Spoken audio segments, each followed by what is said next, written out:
अदब पर में गोटा खाए रही हूँ मैं तो जाए रही हूँ मोए याद पिया तेरी आए रही है मैं तो जाए रही हूँ।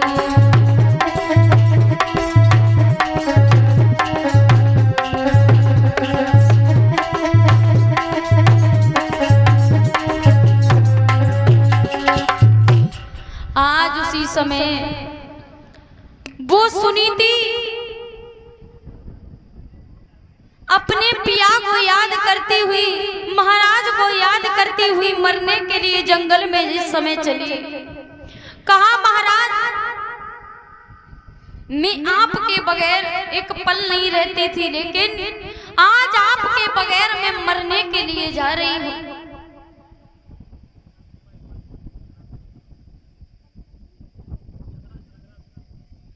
इसी के बीच में कल्लू सिंह जकरा के पूर्वा इन भैया के द्वारा 51 पुष्प मुद्राएं आ रही हैं। कामना करते गोविंद से भगवान कन्हैया अपनी छत और छाया बनाए रखे।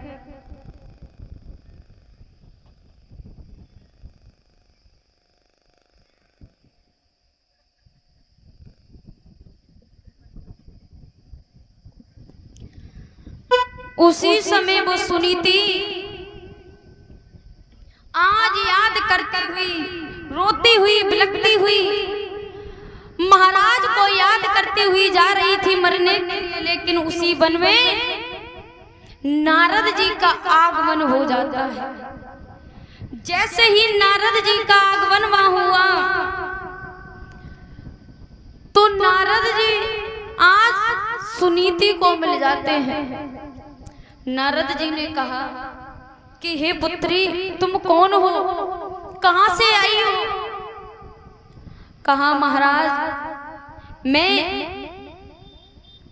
पहली बात तो आप एक संत हो, आपको सब कुछ ज्ञात होना चाहिए, मैं इस जंगल में क्यों आई हूं। उसी समय वो नारद जी कहने लगे कि हे पुत्री इतनी रात के समय और वो भी तुम इस जंगल में किस उद्देश्य से आ सकती हो? कहा महाराज मैं उत्तानपाद महाराज की पत्नी हूं, पहली वाली जो सुनीति, और लेकिन महाराज मैं अपने पति के बगैर जी नहीं सकती, इसलिए मैं इस वन में आई हूं। कहा हे सुनीति तुम महाराज की पत्नी हो, लेकिन तुम इस जंगल में करने के आई हो।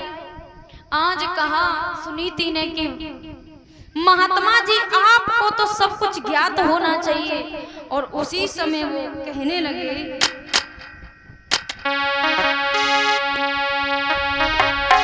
अरे कावर सा थोड़ी भई का कहूँ गौ किसान,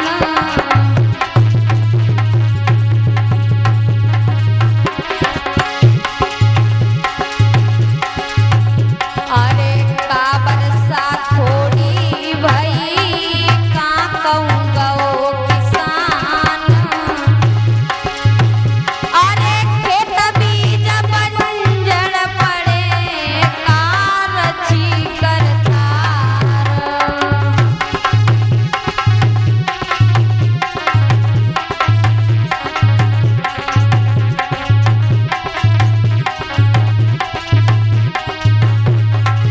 और कहा अरे ना बरसा थोड़ी भई ना कहूँ गौ किसान, अरे खेत बीज बंजर नहीं सुनियो संत सजान,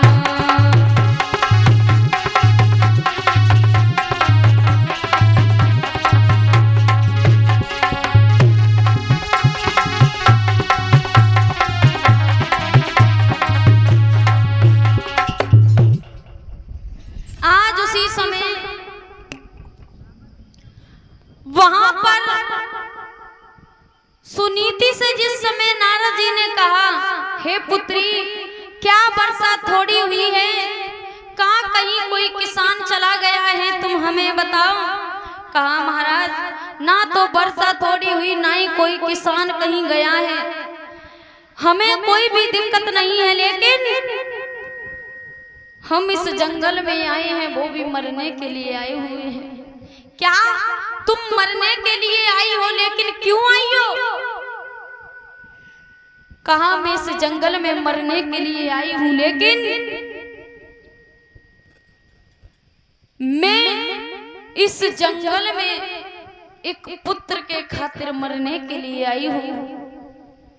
नारद जी ने कहा ही सुनी थी, तुम एक पुत्र की खातिर मरने के लिए इस जंगल में चली आई, लेकिन तुम्हें एक बात का ज्ञात होना चाहिए, पुत्र देना ना देना ये सब कुछ परमात्मा के हाथ में होता है। क्योंकि जिसके पुत्र होता है वो भी दुखी होता है, और जिसके पुत्र नहीं होते वो भी दुखी होते हैं। कहा पुत्र देना ना देना ये परमात्मा के हाथ में, इसीलिए तुम पुत्र की खातिर मरने के लिए इस जंगल में चली